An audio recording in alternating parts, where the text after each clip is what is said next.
Good day to all of you. I'm Dr. Shamit Chopra, Head of Department and Director of Patel Hospital.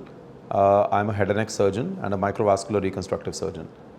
As part of this lecture series in conceptual surgery, we will start with our series on thyroid and parathyroid glands. As you can imagine, as young surgeons, all of you would want to get a grasp of anatomy and physiology first. So that's what we'll talk about as we start this presentation. So, the thyroid was named after an ancient Grecian shield. Thomas Wharton named it. As you can see, this is fairly basic, but you'll be able to see that there is an isthmus over here. You can see the left lobe, the right lobe. The thyroid overlies the laryngeal framework. So you can see the thyroid cartilage here, the cricoid cartilage here, the thyrohyoid and the cricothyroid membranes, as well as the hyoid bone. The trachea is over here. We'll not go too much into laryngeal anatomy because that is the scope of another surgeon's talk. Dr. Ramandeep Kaur will be talking about the larynx, but we'll focus our attention currently on the thyroid per se. The thyroid develops from an endodermal extension in the floor of the pharynx. It's known as the thyroglossal duct.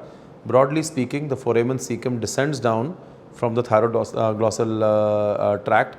The tract then fuses with the lateral analoges to then form it, and the remnant thyroglossal duct is going to involute.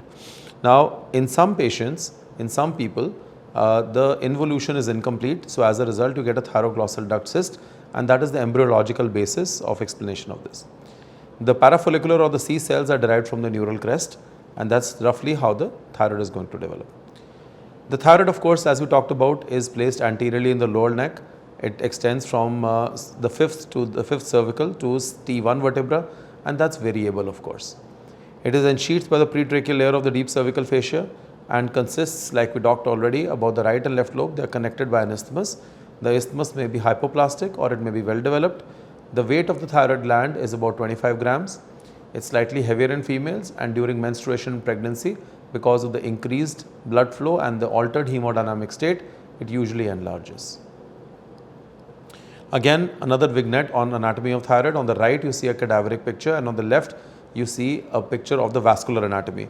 So you can see here that the superior thyroid artery is leading down from this part and is going along the superior pole to anastomose with the vessels on the opposite side.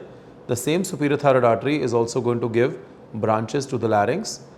Here you see the median thyroid vein, which is usually the inferior, but sometimes there is a thyroidia ema artery that extends superiorly. The inferior thyroid artery, of course, enters the thyroid gland in its lower aspect, and usually will extend to be able to be over there, so that we are able to visualize the venous ramifications as well as the arterial branching that goes about. Here you can see in the cadaveric picture, of course, it's not possible to appreciate the smaller vessels, but you can see the common carotid artery on the right side, the one on the left side. The thyroid gland is housed in between, and you have the trachea over here, and the innominate arteries are going to be below this. So this roughly is an idea about the gland itself and the vascular territories that supply it. The thyroid, as we talked about, the lobes of the thyroid, if we talk about the shape, are approximately conical. Each lobe is about 5 by 3 by 2 centimeters in dimension, and this is important when you do your ultrasounds and when you look at your thyroid pathology. You should know whether or not you are dealing with an increased size of the thyroid gland or not. Not just the radiologist, but you should be able to appreciate that as well. Some pictures of specimens that have been removed. Here you are seeing an important structure which is called the pyramidal lobe. Normally it's left paramedian in location. The pyramidal lobe typically will be extending as an upward invagination, and some people state that it's a remnant of the thyroglossal duct or a failure or a partial failure of involution. It is found variably in about 30 to 50% of individuals, and whenever you do a left hemithyroidectomy, it's important to note that the pyramidal lobe should be leading up from that to make sure that you are able to do a complete hemithyroidectomy. Very often in my practice, I would follow up this invagination at least till the level of the notch of the thyroid cartilage, if not the hyoid bone, to be able to make sure that we are able to remove the entire thyroid. Why is this relevant? In thyroid cancer, you want to make sure that you remove all of the macroscopic thyroid tissue as possible to be able to make sure that radioactive iodine, if indicated, or thyroglobulin as indicated in the postoperative follow-up, is able to represent the disease status to its full ability.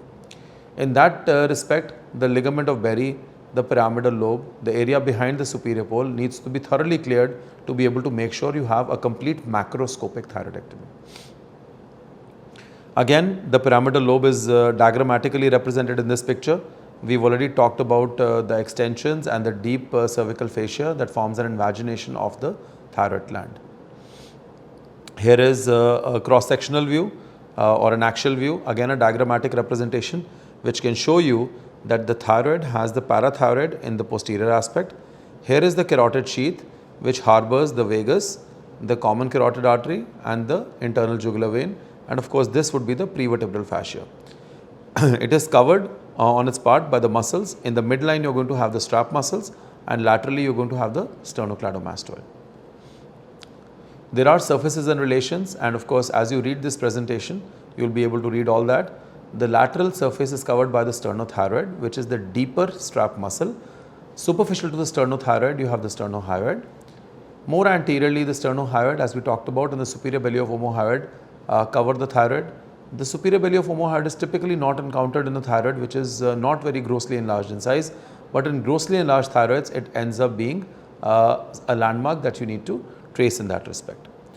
The superior laryngeal nerve has an external branch which is medial to this part of the gland as it passes to supply the cricothyroid muscle.